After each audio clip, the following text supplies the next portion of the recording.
बिस्मिल्लाहिर्रहमानिर्रहीम। अस्सलाम वालेकुम। मेरा नाम मिसबाह क़ादरी है और आप देख रहे हैं राहिब सॉल्यूशंस का यूट्यूब चैनल।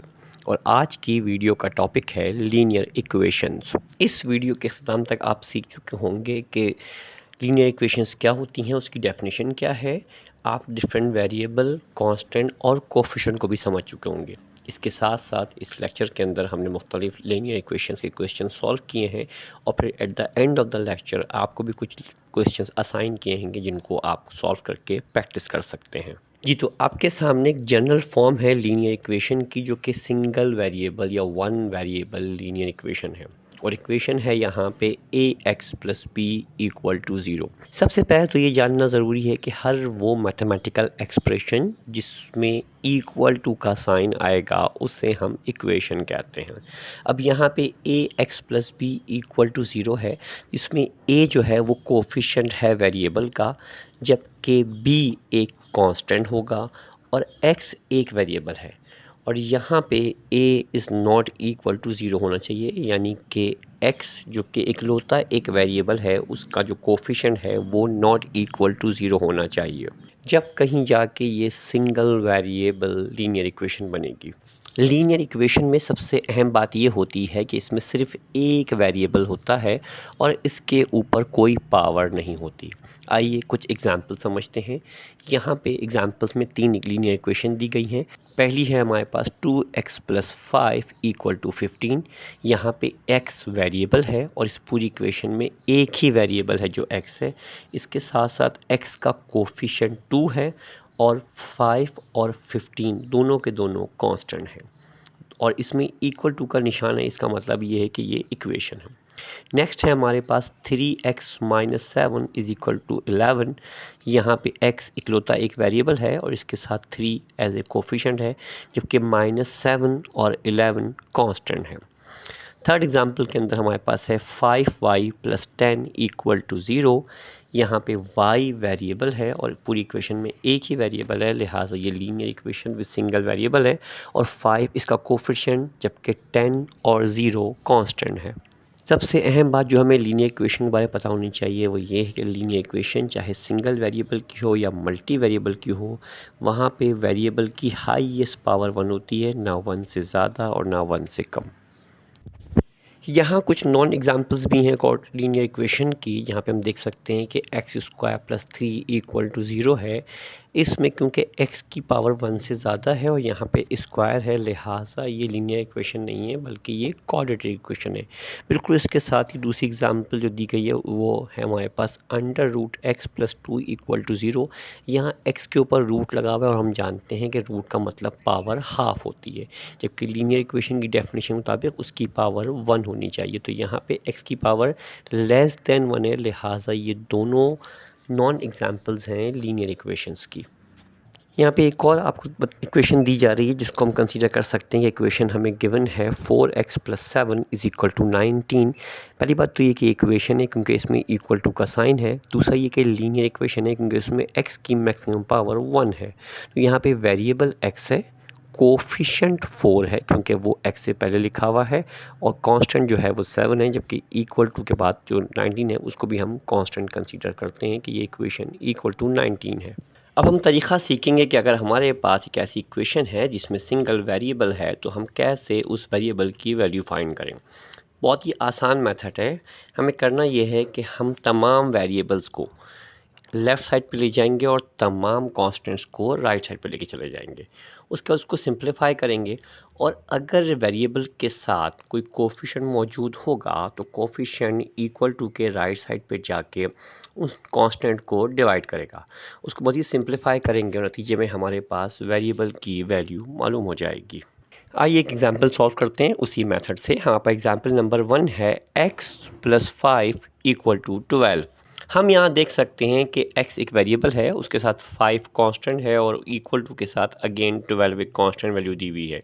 नतीजे में हम लेफ़्ट साइड से कांस्टेंट 5 प्लस की वैल्यू को राइट साइड पे शिफ्ट करेंगे और जब वो लेफ़्ट से राइट की तरफ जाएगा तो उसकी साइन चेंज हो जाएगी। अब ये +5 राइट साइड पे जाके -5 बन जाएगा और हम 12 में से 5 माइनस करेंगे तो आंसर आएगा 7, यानी कि x की वैल्यू 7 मालूम हो गई है।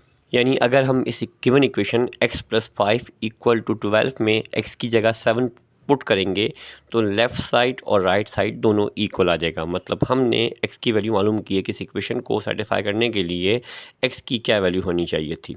एक और एग्जांपल सॉल्व करते हैं। एग्जांपल नंबर 2 है हमारे पास 3x - 4 = 11। नतीजे हम देख सकते हैं कि लेफ़्ट साइड के ऊपर x एक वेरिएबल है, उसके साथ एक कोफिशिएंट 3 है, जबकि 4 कांस्टेंट है और उसकी वैल्यू यहाँ पे -4 है और इक्वल टू के बाद राइट साइड पे 11 दिया गया है। सो हम लेफ़्ट साइड से -4 को राइट पे शिफ्ट करेंगे तो वो -4 कन्वर्ट हो जाएगा +4 के अंदर, उसकी साइन चेंज हो जाएगी। अब ये 11 + 4 = 15 हो जाएगा, यानी कि इक्वेशन हासिल हुई हमें 3x = 15। हम देख रहे हैं कि x के साथ 3 एज ए कोफिशिएंट है, यानी कि x के साथ 3 मल्टीप्लाई हो रहा है। जब ये लेफ़्ट साइड से राइट साइड पे शिफ्ट हो जाएगा तो ये वहाँ जाके उसको डिवाइड करेगा। सो x = 15/3 एंड 3 5 ज़ा 15 होता है। सो x = 15। तो इस एग्जाम्पल के अंदर x की वैल्यू 5 है। एक और एग्जाम्पल सॉल्व करते हैं। एग्जाम्पल नंबर 3 है x/2 + 3 = 8। हम देख रहे हैं यहाँ पे वेरिएबल x को 2 डिवाइड कर रहा है और जो भी वैल्यू है उसमें 3 ऐड हो रहा है, जबकि इक्वल टू के राइट साइड पे 8 है।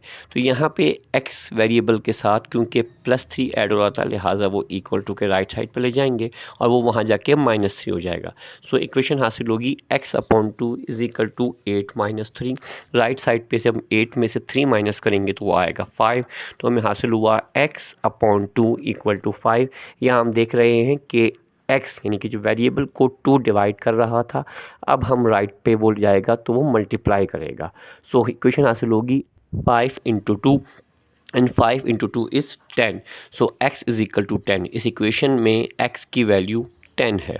एग्जाम्पल नंबर 4 है हमारे पास 2 × x + 3 = 14, यानी कि वेरिएबल x के साथ एक कांस्टेंट ऐड हो रहा है और इन सब की वैल्यू को 2 से मल्टीप्लाई होना है क्योंकि ब्रैकेट के बाहर 2 लिखा हुआ है। तो एग्जांपल है हमारे पास 2 × x + 3 = 14। तो सबसे पहले हम 2 को ब्रैकेट से मल्टीप्लाई करेंगे, नतीजे में 2 मल्टीप्लाई होगा x के साथ भी और 2 मल्टीप्लाई होगा 3 के साथ भी। तो लेफ़्ट साइड पे हमें हासिल होगा 2 × x is 2x plus 2 × 3 is 6 = 14। अब हमारे पास यहाँ पे एक वेरिएबल x है जिसका कोफिशिएंट 2 है और उसमें एक कांस्टेंट 6 ऐड हो रहा है और इक्वल टू के साथ 14 है। तो ये प्लस का 6 लेफ़्ट साइड से राइट साइड पे मूव होगा और इसका साइन चेंज हो जाएगा और ये +6 कन्वर्ट हो जाएगा -6 में। सो हमें हासिल होगा 2x = 14 - 6। अब हम 14 - 6 करेंगे तो राइट साइड पे हमें 8 हासिल होगा। तो इक्वेशन बन गई 2x = 8।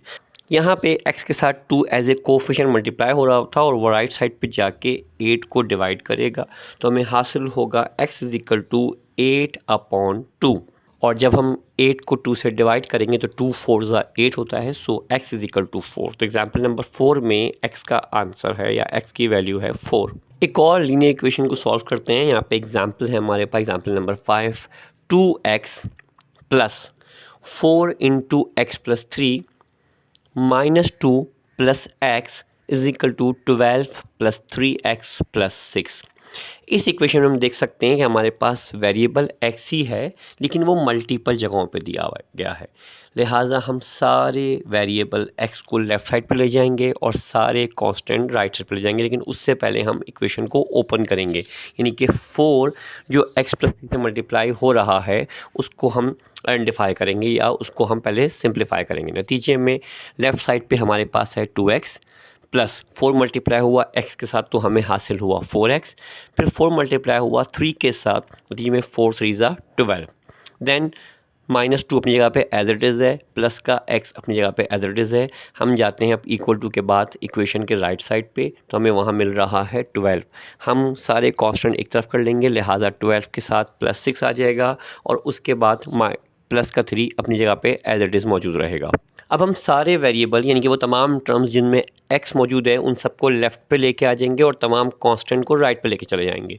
तो सबसे पहले हमारे पास 2x था तो एज इट इज़ मौजूद रहेगा, उसके बाद 4x था जो भी यहीं मौजूद रहेगा, फिर हमारे पास प्लस x था जो कि एज इट इज़ नीचे आ गया, उसके बाद इक्वल टू के राइट साइड पे हमारे पास प्लस 3x की वैल्यू थी जिसको हम लेफ़्ट पे लेके जाएंगे तो उसका साइन चेंज हो जाएगा और अब ये प्लस 3x माइनस का 3x बन जाएगा। फिर इक्वल टू के साइन के बाद ऑलरेडी 12 था जो कि वहाँ मौजूद है और प्लस का 6 था वो भी मौजूद रहेगा। लेफ़्ट साइड से हमारे पास प्लस का 12 था जो कि राइट साइड पे शिफ्ट होके -12 हो जाएगा और माइनस का 2 था जो कि राइट साइड पे शिफ्ट होके प्लस का 2 बन जाएगा। अब हमारे पास लेफ़्ट साइड पे सारे वेरिएबल इकट्ठे हो गए हैं और राइट साइड पे सारे कांस्टेंट। हम देख सकते हैं कि हमारे पास प्लस का 2x है और प्लस का 4x है प्लस का x है। इन सबको ऐड करेंगे तो 2 + 4 + 1 यानी कि 7x हासिल हुआ। 7x में से -3x को जब माइनस कर देंगे तो 7 - 3 होगा हमारे पास 4। नतीजे में लेफ़्ट साइड पे हमारे पास बचा 4x यानी कि x वेरिएबल है और 4 उसका कोफिशिएंट है। बिल्कुल अंदाज से राइट साइड की बात करते हैं तो राइट साइड पे +12 है, फिर -12 है, फिर +6 है और फिर +2 है। तो राइट साइड पे +12 और -12 एक दूसरे से कैंसिल हो जाएंगे और हमारे पास +6 और +2 बचेगा और 6 + 2 = 8 होता है। लिहाजा अब जो इक्वेशन हमें हासिल हुई है वो है 4x = 8। हम देख सकते हैं कि x के साथ 4 एज ए कोफिशिएंट है, ये राइट पे जाएगा तो उसको मल्टीप्लाई करेगा, नतीजे में इक्वेशन हासिल होती है x = 8/4 एंड 4 2 ज़ा 8 होता है, लिहाजा x = 2। तो इस इक्वेशन में x की वैल्यू 2 है यानी कि जहाँ जहाँ x है अगर वहाँ हम पुट कर दें 2 तो फिर हमारे पास लेफ़्ट और राइट की दोनों वैल्यू सेम हो जाएंगी। एक और एग्जाम्पल है यहाँ पर, एग्जाम्पल नंबर 6 को सॉल्व करते हैं। लीनियर इक्वेशन की एग्जाम्पल है ये भी। यहाँ पर दिया गया है 2x + 4x - 3 × x + 1 - 5 + x = 10 + 2x + 8। Left side पे हम सारे x इकट्ठे करने की कोशिश करेंगे लेकिन उससे पहले हम ब्रैकेट को सॉल्व करेंगे। -3 मल्टीप्लाई हो रहा है x + 1 के साथ, तो लेफ़्ट साइड पे जब -3 मल्टीप्लाई होगा x के साथ तो ये बन जाएगा -3x और उसके बाद जब -3 मल्टीप्लाई होगा +1 के साथ तो ये हो जाएगा -3। तो अब हमारे पास इक्वेशन की शक्ल कुछ इस तरह बन गई है कि लेफ़्ट साइड पे है 2x + 4x -3x -3 फिर -5 एज इट इज़ उतर के आए नीचे और फिर है प्लस का x और इक्वल टू के बाद राइट साइड पे हमारे पास है 10 + 2x + 8। अब हम सारे x वाली वैल्यूज़ को लेफ़्ट पे लेके चले जाएंगे और सारे कांस्टेंट को राइट पे लेके आएंगे। नतीजे में हमें हासिल हुआ लेफ़्ट साइड पे 2x + 4x - 3x, फिर यहाँ पे ऑलरेडी प्लस का x था वो एज इट इज़ नीचे आ गया और इक्वल टू के राइट साइड से हमारे पास प्लस का 2x था जिसको हम लेफ़्ट पे लेके आए तो वो आ गया माइनस का 2x के तौर पे। फिर इक्वल टू का साइन आएगा और राइट साइड पे पहले से 10 था जो मौजूद रहा, प्लस का 8 था वही मौजूद रहा। अब हम लेफ़्ट साइड से जब -3 को लेके जाएंगे राइट साइड पे तो वो +3 बन जाएगा और जब -5 को लेके जाएंगे राइट साइड पे तो वो प्लस का 5 बन जाएगा। नतीजे में अब सारे x वाली वैल्यूज़ मतलब सारे वेरिएबल्स लेफ़्ट पे आ गए हैं और सारे कांस्टेंट राइट पे हैं। अब हम सारे x ऐड करेंगे तो हमारे पास प्लस का 2x प्लस का 4x और प्लस का x, तो ये हो गया हमारे पास 7x। उसके बाद -3x और -2x है, जब इन दोनों को ऐड करेंगे तो ये बन जाएगा माइनस का 5x। नतीजे में हमारे पास 7x - 5x = 2x। तो लेफ़्ट साइड पे हमें हासिल हुआ 2x। राइट साइड की बात करते हैं इक्वल टू के, तो हमारे पास 10 + 8 + 3 + 5 = 26 है। तो अब जो इक्वेशन की शक्ल बनी वो कुछ इस तरीके से है 2x = 26। तो 2x से मल्टीप्लाई हो रहा है, इसको राइट साइड पे लेके जाएंगे तो 26 को डिवाइड करेगा तो इक्वेशन बन जाएगी x = 26/2 और 2 13 26 होता है तो x = 13। तो यहाँ पे एग्जाम्पल नंबर 6 में हमें हासिल हुई x की वैल्यू 13। उम्मीद है कि आपको लीनियर इक्वेशन सॉल्व करने का मेथड समझ में आ गया होगा। अब आपको कुछ प्रैक्टिस क्वेश्चन दिए जा रहे हैं, इनको सॉल्व करें और बताइए हमें कमेंट सेक्शन में कि इनके आंसर आपने क्या मालूम करे हैं। तो पहली इक्वेशन आपको दी गई है x + 9 = 17। क्वेश्चन नंबर 2 है 4x - 8 equal to 20। Question number 3 है 5x plus 10 is equal to 35। And question number 4 है 3 into X plus 2 equal to 21। और लास्ट क्वेश्चन है x upon 4 plus 2 equal to 7। I hope ये question आप बआसानी solve कर लेंगे। तो आज का लेक्चर का ये इख्तिताम होता है। Thank you very much. Next video में किसी और टॉपिक पर हाजिर होते हैं। अल्लाह हाफिज़।